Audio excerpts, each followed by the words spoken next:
She climbed into my car with a look I'll never forget. My granddaughter is 15 years old, and when I asked about her day, she just shrugged. Then, after a silence that felt like forever, she asked me something that shook me to my core. She said, "Grandpa, does it ever feel like nothing you do actually matters? My name is George. I'm 87 years old, and that question, it changed everything I thought I understood about life. I've lived through things most people only read about in history books. World wars, the Great Depression's echoes, recessions that wiped out families overnight. I've buried people I loved. I've failed in ways that still wake me up at night. And here's the truth that shattered me in that moment. I've asked myself that exact same question, more times than I can count. But here's the difference that haunts me. I'm asking it at the end of my life, looking backward. She's asking it at the beginning, looking forward into decades of uncertainty. And somewhere between those two perspectives, I finally understand something I wish I'd known 80 years ago. We live in a world absolutely obsessed with impact. Everyone wants to leave their mark, change the world, be remembered by millions. I see it everywhere. People chasing careers they don't even want because they think it'll make them significant. Posting online, desperate for validation that never feels like enough. Measuring their entire worth by how many strangers know their name. And I understand that hunger, I really do. But here's what nearly 9 decades on this planet have taught me. The things that actually matter. They rarely feel like they matter when they're happening. Let me tell you about a woman named Margaret. She lived 3 houses down from us for 42 years. Margaret was a 3rd-grade teacher, never married, no children of her own. She taught at the same elementary school for her entire career. Nothing glamorous, nothing headline-worthy. When she finally retired, there was a small gathering in the school gymnasium. Maybe 30 people showed up, no cameras, no speeches anyone would remember. She got a plaque and some flowers. 2 years later, she died quietly, in her sleep. Most people would say her life didn't amount to much. Most people would be catastrophically wrong. I expected a modest funeral. Margaret had always been private, unassuming, the kind of person who blended into the background. But when I walked into that church, it was standing room only. People were lined up outside the doors, and then one by one, strangers stood up to speak. A surgeon said Margaret was the first person who ever made him feel smart enough to become something. A woman running a non-profit said Margaret taught her to read when every other adult had given up on her. A man in his 50s brought his own child and said he became a teacher because of Margaret. Story after story, lives completely redirected, all because of a woman who thought she was just doing her job. Margaret never tried to change the world. She never sought recognition or built a platform. She just showed up, day after day. Year after year, she learned her students' names. She noticed when they struggled. She stayed late to help them understand fractions when everyone else had gone home. Nothing glamorous, nothing that would make the news.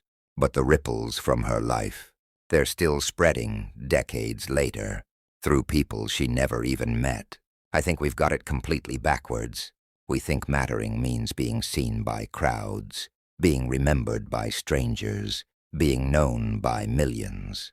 But that's not how life actually works. When I was 39 years old, I almost lost myself completely. My business was failing. Money was disappearing faster than I could earn it. I was drinking more than I should have, sleeping less than I needed. I felt like a complete failure. One evening I sat in my car outside a bar, gripping the steering wheel, trying to decide whether to go inside. And then, a knock on my window. A guy I barely knew, Tom. We'd maybe spoken twice in our entire lives. He said he was heading to get coffee and asked if I wanted to join. Just like that, no intervention. No lecture, no judgment. Just coffee. We sat in that diner for 2 hours. Tom didn't ask what was wrong. He didn't try to fix me or save me. He just talked about his kids, a book he was reading, a trip he'd taken years ago. And somehow, in the middle of that completely ordinary conversation, something in me settled. Something that had been shaking for months finally went still. I didn't go into that bar that night. I went home to my family. I can't even remember everything we talked about anymore.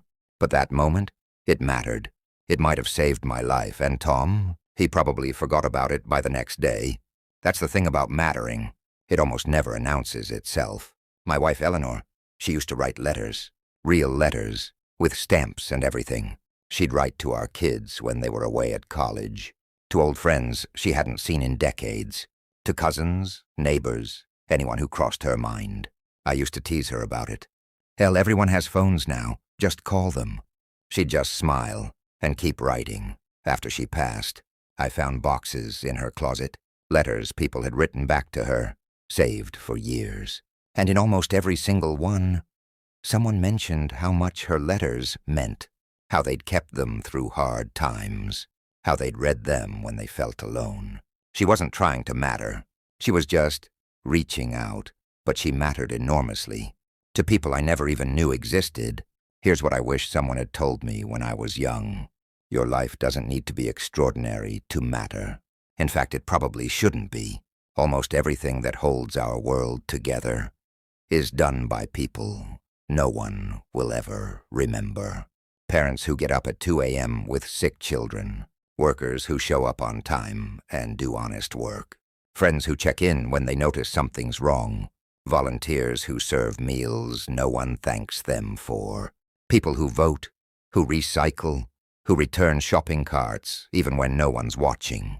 Small, unremarkable, essential, these invisible acts, they're the only things keeping everything from falling apart. You want to know if you matter? Stop looking at follower counts. Stop measuring impact in applause. Look at the people directly in front of you. Are you present with them, really present? Are you honest when it would be easier to lie? Are you kind when no one's keeping score? Do you keep your promises, even the small ones? Do you make room for other people's pain? Do you celebrate their joy even when yours is missing? These questions won't land you on magazine covers. They won't build your platform or expand your influence. But they'll determine whether your life actually meant something. When my grandson was 7, he was terrified of water. Wouldn't go near a pool. Would scream if his feet touched the surface. That summer I made a decision. 15 minutes a day, every day. Just standing with him at the shallow end. I didn't push. I didn't lecture. I didn't lose patience. I just stood there, day after day, week after week, while he got used to it. By the end of that summer, he was swimming. Now he's 23. He probably doesn't remember those 15-minute sessions, but I do, because I know. If I hadn't been there, patient and steady, his fear might have stayed with him forever. That's mattering, not because it's impressive, because it's real. The older I get, the more I realize that most of what we chase is smoke. Status disappears the moment you leave a room. Achievements fade faster than you'd ever believe possible. People forget your accomplishments, sometimes before you've even finished celebrating them. But they don't forget how you made them feel. They don't forget that you showed up when showing up was hard. They don't forget that you saw them when they felt invisible to everyone else. Those things stick. Those things echo forward, through generations, in ways you will never fully understand. Last week I was at the grocery store. The young woman at the checkout counter looked exhausted, dark circles under her eyes, moving like she was carrying the world on her shoulders. I could have just paid and left like everyone else, but I stopped. I asked her how she was doing. Really asked, not the automatic question we all throw around without meaning it. She looked surprised, then her eyes filled up. She told me she'd been working double shifts because her mother was sick. We talked for maybe 3 minutes. I told her she was doing something honorable, that her mother was lucky to have a daughter who cared that much. When I left, she thanked me twice. Will that conversation change the world? No. Did it matter to her in that moment? I believe it did. So here's my answer to my granddaughter, and maybe to you. Yes, what you do matters, but probably not in the ways you think. It matters in the small moments. the unglamorous ones, the ones you'll never post about or put on a resume. It matters when you choose patience over anger, when you tell the truth, even when lying would be easier, when you help someone, even though no one will ever know, when you stay, even when leaving would be simpler. Your life doesn't have to be a spectacle to matter. It just has to be honest. And that's harder than it sounds, because it requires you to pay attention, to show up even when you're exhausted, to care even when it's inconvenient. But that's where real significance lives, not in the spotlight, in the steady, quiet, beautiful work of being human with other humans. I'm 87 years old. I don't have many years left, and I've made peace with that. When I think about what I want my life to have meant, I don't think about awards. I don't think about money or recognition. I think about the people I loved well, the moments I was fully present, the times I helped without needing credit, the conversations where I actually listened. Those are the things that mattered. Those are the things that will outlast me. So if anything I've said today has landed with you, share this with someone who needs to hear it. Leave a comment telling me one small thing you're going to pay more attention to. And if you want more conversations like this, subscribe. I've still got a few things left to say before I'm done, and I'd like to say them to people who actually want to listen.